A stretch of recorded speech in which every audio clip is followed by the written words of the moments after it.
Selamat datang kembali. Oke, kali ini kita langsung fokus ke bab 2 dari materi yang Anda bawa nih. Ada konsep menarik namanya aturan 1%. Betul. Intinya sih gimana ya, langkah-langkah kecil tapi rutin, konsisten tiap hari, itu katanya bisa bawa hasil besar banget dalam jangka panjang. Iya, idenya gitu. Nah, kita mau coba bedah nih, kenapa sih aturan ini katanya ya efektif banget, terus cara kerjanya gimana, dan wah ada hitung-hitungan di baliknya yang kayaknya seru nih, siap ya? Siap. Konsepnya memang kedengarannya simple banget ya, 1% gitu. Tapi klaim soal dampaknya ini yang, wah, signifikan sih.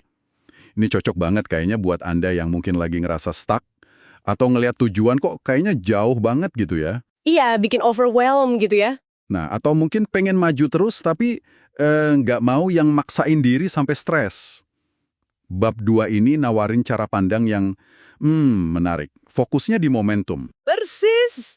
Dan di materi ini langsung disebutin satu pendorong motivasi utama yang kadang kita lupa, Apa itu? progres. Ah, iya, kemajuan ya. Bukan lompatan gede yang heboh sesaat, tapi justru perasaan kalau kita tuh bergerak maju. Walaupun cuma seuprit gitu. Katanya sih ini bahan bakar motivasi yang awet.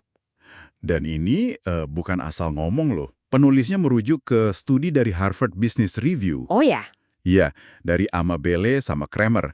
Mereka tuh neliti ribuan catatan harian orang dan nemuin kalau kemajuan harian dalam kerjaan yang kita anggap penting itu motivator paling kuat. Oke, masuk akal. Ini kebalikan banget sama fenomena apa ya istilahnya di situ? Pelompat program pengembangan diri. Aha, iya. Tahu tuh. Orang yang ikut seminar, wih semangat banget. Tapi ya berapa minggu kemudian balik lagi ke pola lama. Nggak ada hasil nyata gitu. Sering banget lihat yang begitu. Nah, aturan 1% ini argumennya di bab ini kayaknya dirancang buat ngatasin jebakan itu ya. Fokusnya di kemenangan kecil, tapi tiap hari. Tepat. Kemenangan kecil harian. Tapi gimana ceritanya ya? Perubahan sekecil 1% kok bisa jadi sesuatu yang gede gitu, transformatif. Nah, di sini matematikanya masuk kan? Betul. Dan ini bagian yang sering bikin orang, wah kaget. Kalau kita mikirnya lurus-lurus aja ya, 1% tiap hari, setahun kan 365 hari. Ya berarti jadi 3,65 kali lebih baik. Lumayan sih. Tapi ya biasa aja mungkin ya.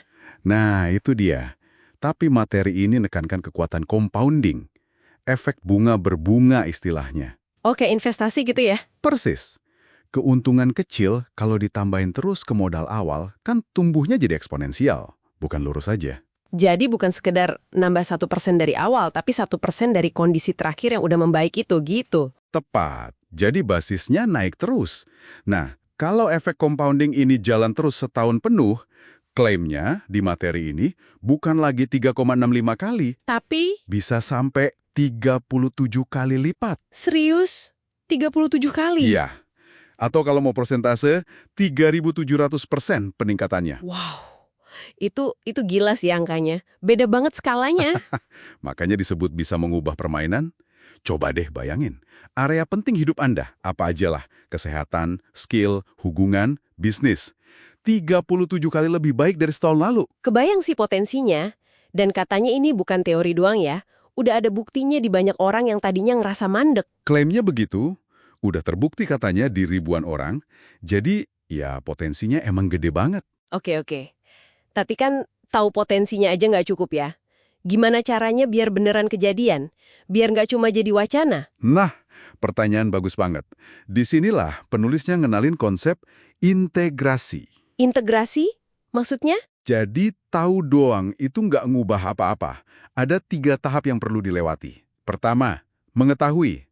Ini pas kita dapat insight, paham konsepnya. Oke, tahap awal. Kedua, melakukan. Nah, ini bagian paling berat biasanya. Praktiknya, repetisi tiap hari, ngadepin tantangan, rasa nggak nyaman, banyak yang nyerah di sini nih. Iya. Fase perjuangan ya. Baru yang ketiga, menjadi. Menjadi, artinya itu udah nyatu gitu ya. Udah otomatis jadi bagian dari kita, kayak kebiasaan yang udah mendarah daging, atau kayak flow state itu. Persis. Udah nggak perlu dipaksa lagi. Udah jadi bagian alami dari diri kita. Nah, proses integrasi ini, dari tahu ke melakukan sampai menjadi, Itu jembatannya antara informasi sama hasil nyata. Aturan 1% ini dirancang buat bantu kita ngelewatin jembatan itu, terutama fase melakukan yang susah tadi, biar lebih gampang dicerna dan dilakuin terus-menerus. Masuk akal banget. Jadi si 1% harian ini kayak alat bantu gitu ya, biar kita bisa konsisten melewati fase melakukan sampai akhirnya nyampe ke menjadi. Bisa dibilang gitu. Terus ada panduan praktisnya nggak biar kita tetap di jalur 1% ini? Biar nggak melenceng. Ada. Walaupun nanti dibahas lebih dalam di bab lain, di bab 2 ini dikenalin sekilas namanya kode etik 1%. Kode etik, kayak aturan mainnya gitu. Iya, semacam kompas lah. Isinya 5 prinsip buat mastiin implementasinya jalan. Pertama, cintai prosesnya, jangan cuma hasilnya. Kedua, lakukan tiap hari, tanpa bolong. Tiap hari ya, kunci konsistensi. Ketiga, rayakan komitmennya, bukan cuma pas berhasil gede aja. Keempat, catat progresnya, pakai data. Kelima, fokus buat bener-bener ahli di bidang itu.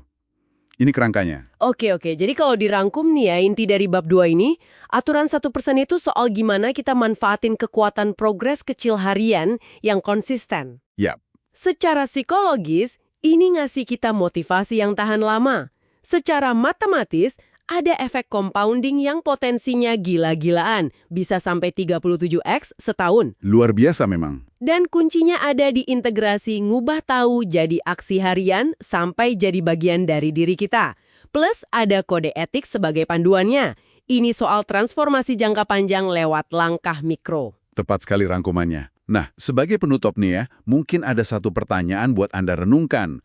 Kalau lihat potensi 37 kali lipat tadi, ada nggak sih satu aja tindakan perbaikan 1% super kecil yang bisa Anda mulai lakuin hari ini? Sesuatu yang mungkin selama ini Anda anggap, sepele banget lah, nggak ngaruh. Pertanyaan bagus tuh. Sesuatu buat dipikirin sendiri aja. Mungkin bisa jadi awal yang menarik.